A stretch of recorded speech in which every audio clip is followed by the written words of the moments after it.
La Asociación Latinoamericana de Educación y Comunicación Popular, ALER, presenta Voces sobre la Mesa. Voces sobre la Mesa. Estamos en total desacuerdo ante un modelo de sociedad que tiene como uno de sus principios estructurales la desigualdad y discriminación. Ahorita un niño de 5 años le das un teléfono, pues se queda en el teléfono. O sea, antes los niños aprendían más. Diálogo abierto sobre distintos temas de la realidad latinoamericana, caribeña y mundial. Voces sobre la Mesa. Voces sobre la Mesa. Los cruces de migrante en la frontera que comparte Estados Unidos y México permanecen altos y así se proyecta que continúen en el corto plazo, según ha manifestado un alto funcionario de la Oficina de Aduanas y Protección Fronteriza. Sin embargo, también se está anticipando que los compromisos van a ser adicionales por parte de México de cara a fortalecer esta alianza y reducir estas cifras, el gobierno mexicano con el gobierno estadounidense. Desde el sur, pasando por Centroamérica hasta llegar a esa frontera con Estados Unidos y México, todo está saturado de migrantes, de hombres y mujeres que están huyendo en busca de protección, de seguridad, en busca de oportunidades, en busca de un empleo. ¿Qué hará Estados Unidos? Pues hoy analizaremos esta situación y desde ya damos la cordial bienvenida a Óscar Chacón de Alianza Américas. Alianza Américas, una organización transnacional que está arraigada en las comunidades inmigrantes latinas en Estados Unidos y que tiene como trabajo mejorar la calidad de vida de estas personas en el corredor migratorio de Estados Unidos, México y Centroamérica. Un gusto compartir con Óscar Chacón y por supuesto saludamos a mi compañero en este espacio de análisis, a Dalid Arciénega. ¿Qué tal, Dalid? Una nueva semana que nos juntamos en este Voces sobre la Mesa. ¿Cómo estás, Yolani Pérez? Un gusto saludarte desde la Red ACLO de Bolivia.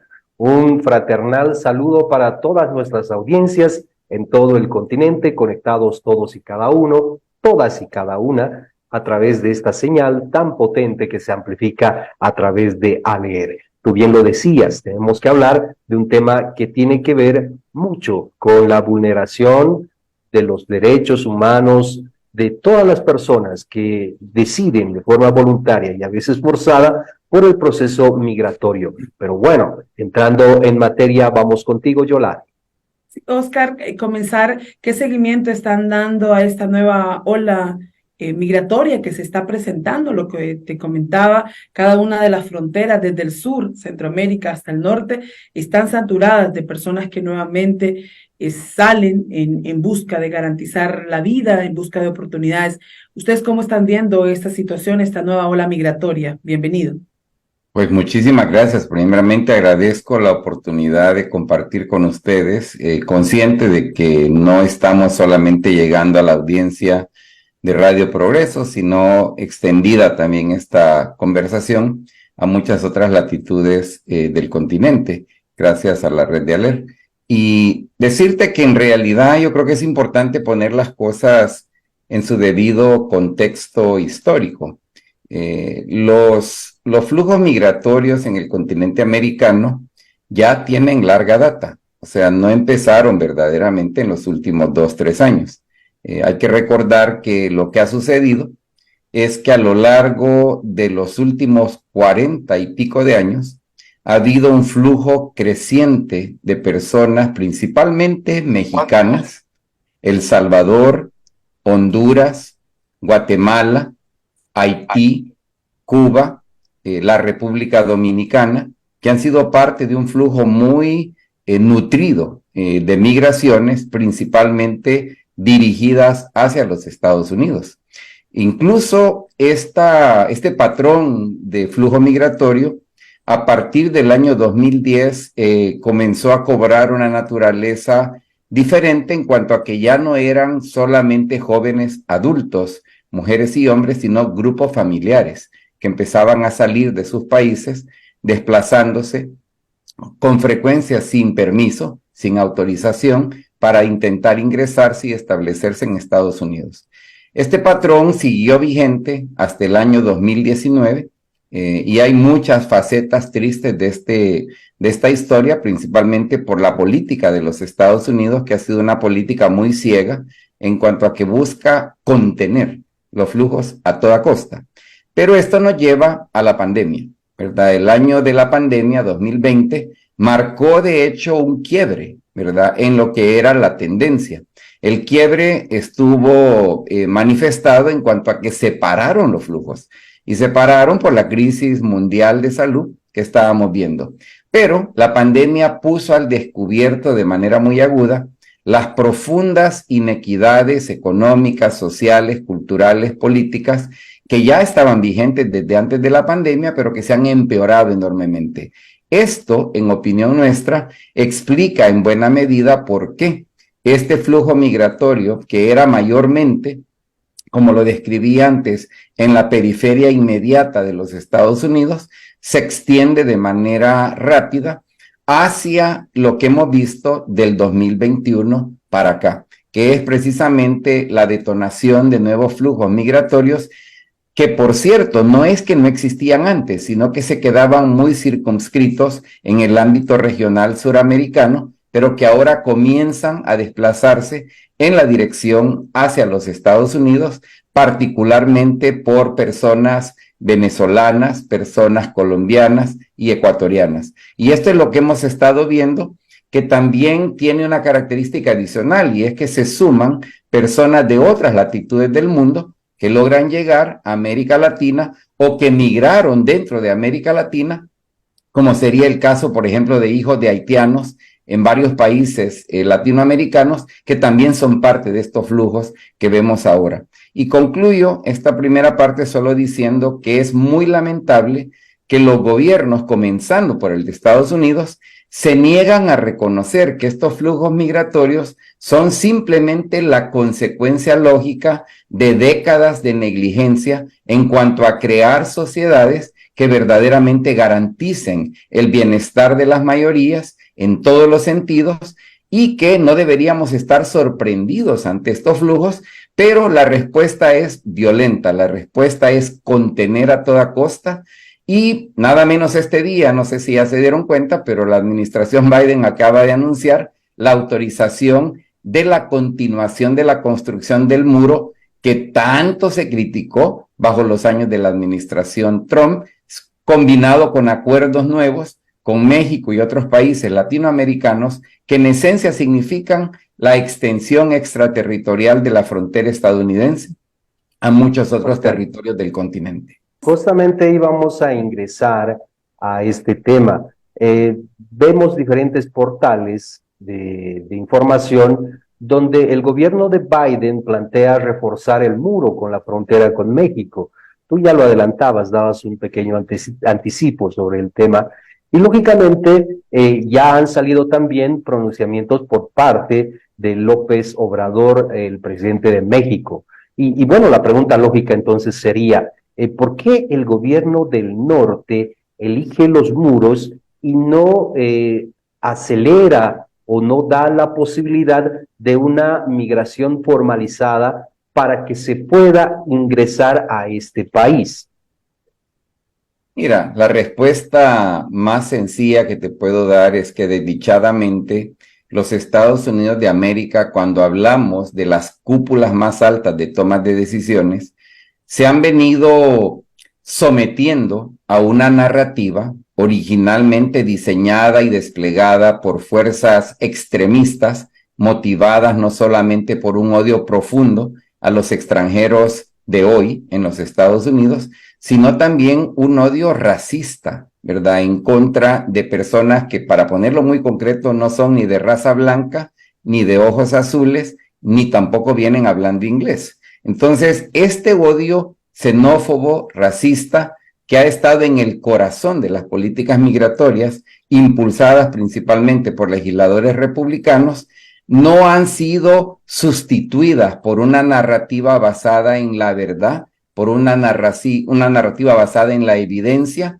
en la solidaridad, en la compasión. Y esto nos lleva justamente al anuncio de esta mañana, pero el anuncio de esta mañana es como el último, ¿verdad?, de lo que ha sido un desempeño muy decepcionante por parte del gobierno de Joe Biden, que termina sometiéndose a la narrativa tóxica que he descrito de manera breve y que desdichadamente, al no tener una narrativa con la cual combatir esta narrativa tóxica que ya mencioné, terminan básicamente replicando el mismo tipo de conducta, el mismo tipo de medidas que fueron tan duramente criticadas por Joe Biden mismo cuando Donald Trump era el presidente de los Estados Unidos.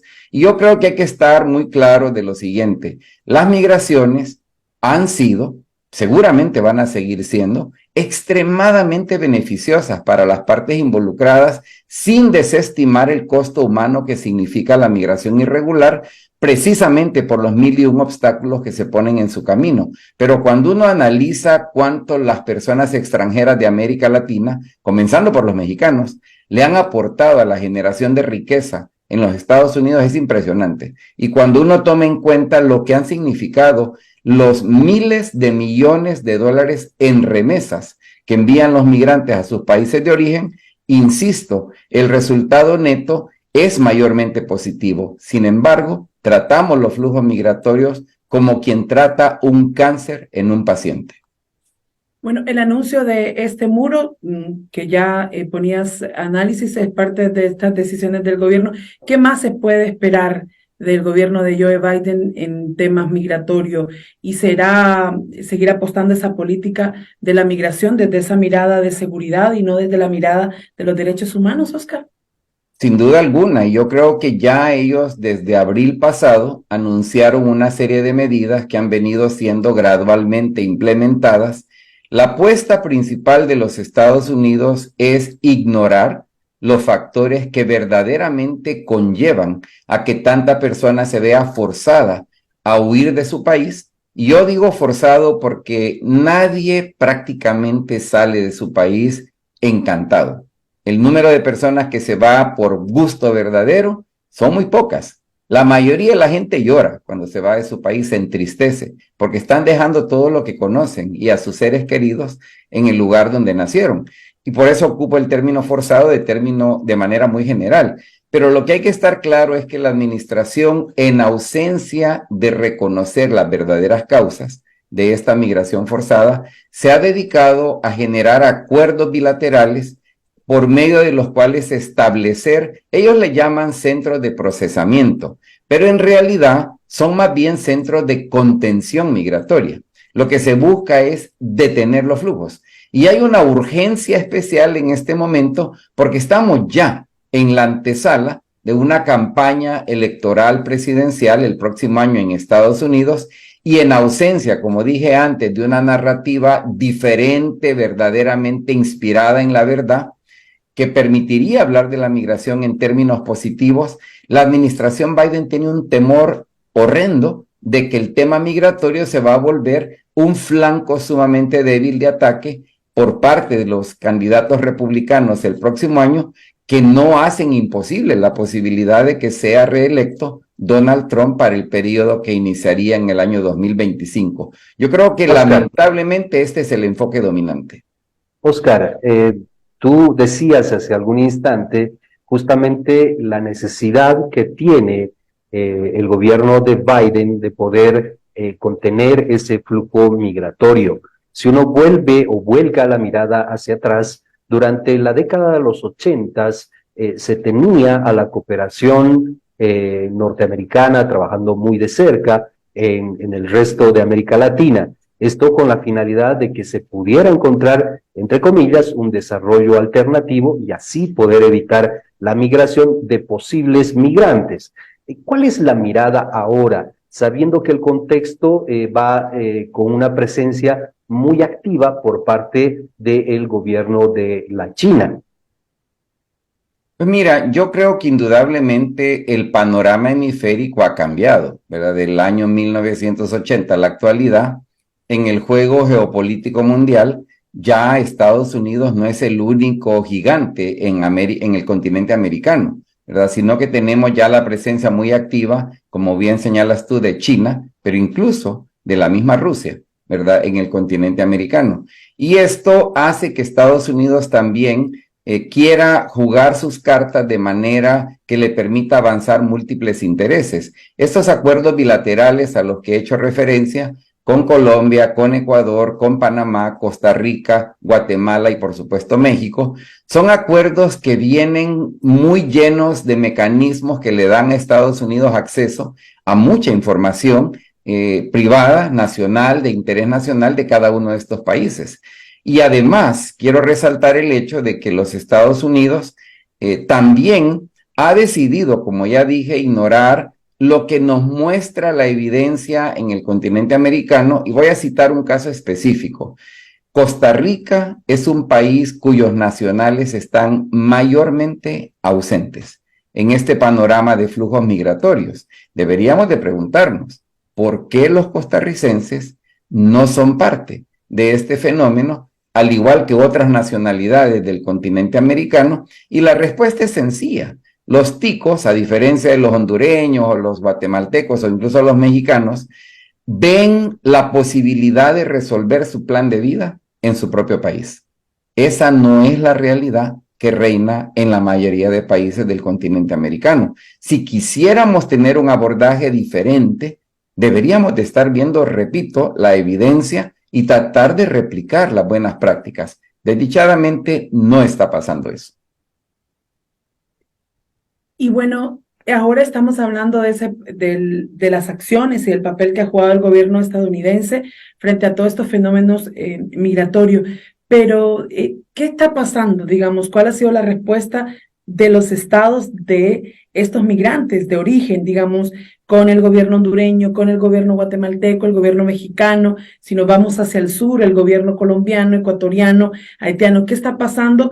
Porque debería de ser una respuesta integral, ¿verdad?, de región, pero ahora no estamos viendo. ¿Cómo están analizando ustedes el papel que desempeñan estos gobernantes? Mira, nuestra perspectiva es de que desdichadamente estamos viviendo una época de gran crisis, de gran fracaso de gobernabilidad. O sea, los gobiernos de la región desdichadamente toman las rutas de menos resistencia, toman las rutas más fáciles para tratar de congraciarse con Estados Unidos diciéndole que sí, que van a contener los flujos, pero por el otro lado, sabiendo perfectamente que ningún país va a querer sacrificar lo que significa, por ejemplo, el flujo de remesas que ingresan mensualmente en muchos de los países en América Latina. El año pasado se rebasaron los 1.000 millones de dólares en el continente americano en concepto de remesas, perdón, el 1.000.000 de millones de dólares en concepto de remesas el año pasado, y esto solamente pone de manifiesto que tenemos un problema grave, ¿verdad? Porque si tuviéramos gobiernos y cúpulas de liderazgo que van más allá de los gobiernos, verdaderamente comprometidos con encontrar soluciones duraderas, la atención no se pondría en tratar de contener flujos, sino más bien en abrirle mecanismos autorizados a la migración para que suceda de una manera más ordenada y más humanista. Pero lo que se hace es simplemente decirle que sí a Estados Unidos en estas peticiones de contención, incluso por medio de acuerdos bilaterales formales, a sabiendas que esto no va a solventarla nada en el mediano y el largo plazo. Podrá a lo mejor hacer algún pequeño cambio en lo inmediato, pero no cambia el rumbo fundamental de las cosas porque no estamos atendiendo los factores que en última instancia están detrás de por qué la gente toma esta decisión triste de irse de su país. Revisando algunos antecedentes y relacionando los mismos con lo que acabamos de comentar de la continuidad del muro que se está construyendo como una frontera para evitar o contener la migración por parte del gobierno norteamericano, creo que nos estamos olvidando de la migración que se intenta dar por el lado de las costas, del mar, de los puertos. Revisando cifras, yo tengo entre manos que son alrededor de 245,000 personas que intentan acceder a el país norteamericano por esta ruta. ¿Cómo aborda? ¿Cuál es la manera de contener ese tipo de migración por parte de los norteamericanos? Bueno, miren, hay que recordar un dato que a veces se pasa por alto. Se afirma que en los Estados Unidos hay alrededor de 11, 12 millones de personas que viven aquí en Estados Unidos sin tener ningún tipo de autorización migratoria que respalde su presencia en este territorio. Lo que es pasado por alto es que la mayoría de esas personas no cruzaron la frontera terrestre de forma no autorizada. La mayoría de esas personas ingresaron a los Estados Unidos con algún tipo de visado de extranjero, que pudo haber sido un visado de turista, un visado de estudiante, un visado de negocios, pero ya en territorio estadounidense se quedan acá, ¿verdad? Y este es el tipo de migración que tiende a engrosar, que tiende a incrementar el número de la población no autorizada que reside y muchos de los cuales trabajan en los Estados Unidos. Los puertos marítimos, como también los puertos aéreos, son precisamente los puntos de ingreso de personas que llegan mayormente con visados. Habrá algún grado de migración ilícita por medio de los puertos marítimos, pero no es sustantiva. Les recuerdo, la mayoría de la gente que ingresa y se queda sin permiso, entraron con un visado. Bueno, Oscar, estos últimos minutos también quisiéramos abordar porque siempre damos análisis y la realidad es bastante complicada en esta región. Pareciera que el tema de las posibles salidas son mucho más complejas. Pero ¿dónde arraigar las esperanzas o el trabajo? Por ejemplo, Alianza Américas, ¿cómo hace para que toda esa realidad de Centroamérica, México y lo que vive nuestro migrante en Estados Unidos no sea tan desbordante que nos paralice? ¿En dónde descansan esperanzas y en dónde están apuntando a este trabajo hoy por hoy? Mira, nosotros seguimos creyendo que la mejor apuesta es trabajar arduamente en elevar los niveles de organización social, de organización política de las sociedades. Estamos convencidos de que la única manera de conseguir que los gobiernos respondan a las aspiraciones de la gente es sobre la base de una sociedad más organizada, más educada, más consciente, y en este sentido apoyar los proyectos que giran en torno a crear agencia propia, a crear identidad, a crear asociación, son la manera de ir avanzando ante un momento muy difícil, indudablemente, de manejar. Y esto es tan cierto en un país como Honduras, como lo es en Colombia, como lo es también en los mismos Estados Unidos. Para nosotros, allí es donde reside la mayor esperanza y la posibilidad también de hacer causa común. Y hacer causa común quiere decir trabajar arduamente en unificar nuestro sentido de propósito de mediano y largo plazo, entendiendo que caminar hacia esos propósitos va a ser una empresa muy diversa en las formas de gestionar una mayor cuota de poder de la gente, de poder popular, para poder tener más influencia en los gobiernos. Hay esperanzas. Mira, el mismo gobierno colombiano, el gobierno hondureño actual que llegó con tantas esperanzas, el gobierno que está por tomar cargo en Guatemala, son ejemplos, ¿verdad?, de luchas que se han hecho, muchas veces sorpresivas, pero no podemos descansar en ningún momento. Tenemos que entender que un gobierno, por bueno que sea, si no hay sociedad civil organizada presionándoles, es muy fácil descarrilarse de cualquier promesa que nos hayan hecho. E insisto, en la capacidad de fomentar el liderazgo, la organización social y el poder identificar alianzas amplias transfronterizas será, en mi opinión, la única manera de poder ir caminando y saliendo positivamente de los desafíos que indudablemente son abrumantes. Oscar, antes de cederle las palabras de despedida a Yolani Pérez, voy a hacerte una última consulta. Me gustaría que pudiéramos juntos comentar, por ejemplo, este dato. El día de ayer, más de 1,000 migrantes arribaron a la fronteriza ciudad Juárez, montados en un tren de carga. La nacionalidad o la procedencia era justamente de ciudadanos venezolanos. ¿Cuál es el país, o si hacemos una escala, cuáles son las nacionalidades que aún siguen pensando que el sueño americano sigue vigente y que podría darles esa posibilidad de mejorar su calidad de vida? Mira, yo te diría que el caso venezolano resalta principalmente porque, bueno, Estados Unidos ha sido un cómplice activo de crear condiciones de vida en Venezuela que hacen que la vida sea tan paupérrima como lo es hoy.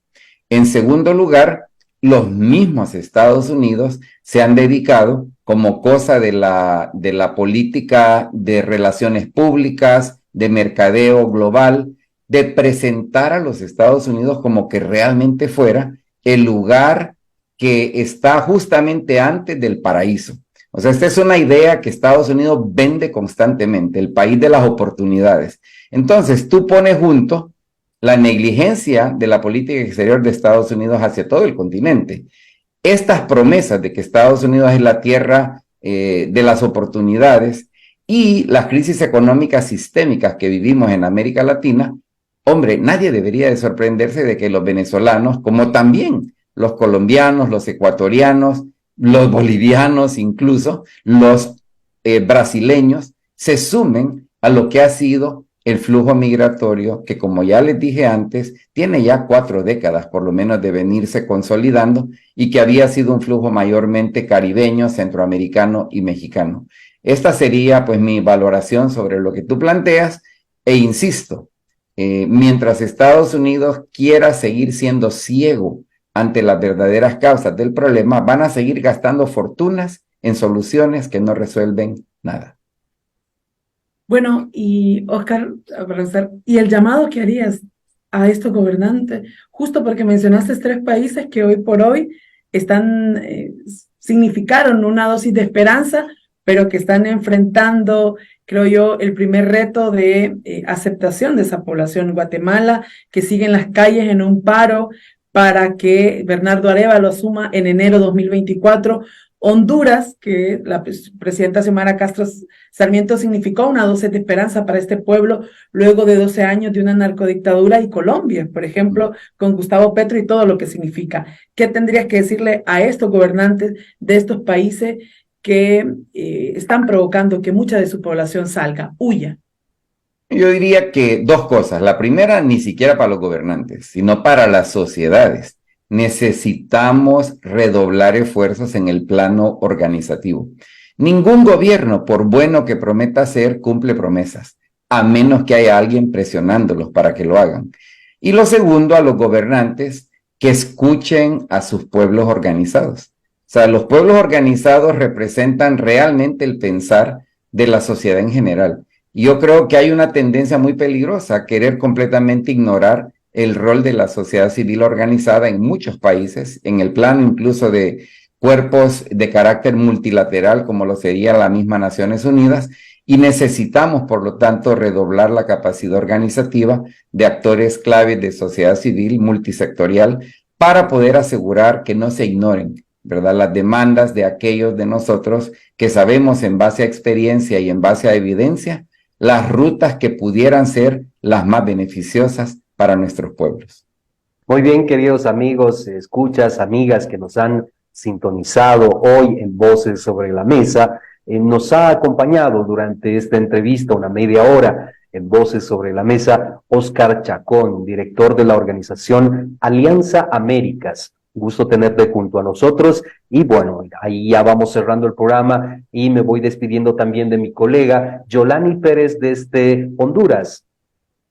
Agradecerle a la gente y agradecer también a Oscar que nos permita tener su análisis, seguir reflexionando, es el compromiso de ALER y la cordial invitación. Yo voy a aprovechar a Dalí y Oscar porque ALER produce un programa Caminantes, Vidas que se Mueven, y cada viernes también traemos esa mirada de este fenómeno de desplazamiento forzado, de este fenómeno de la migración. Les invitamos para que la próxima semana nos sintonice en otro Voces sobre la Mesa. La Asociación Latinoamericana de Educación y Comunicación Popular, ALER, presenta Voces sobre la Mesa. Voces sobre la Mesa. Estamos en total desacuerdo ante un modelo de sociedad que tiene como uno de sus principios estructurales la desigualdad y discriminación. Ahorita un niño de 5 años le das un teléfono, pues se queda en el teléfono. O sea, antes los niños aprendían más. Diálogo abierto sobre distintos temas de la realidad latinoamericana, caribeña y mundial. Voces sobre la mesa. Voces sobre la mesa.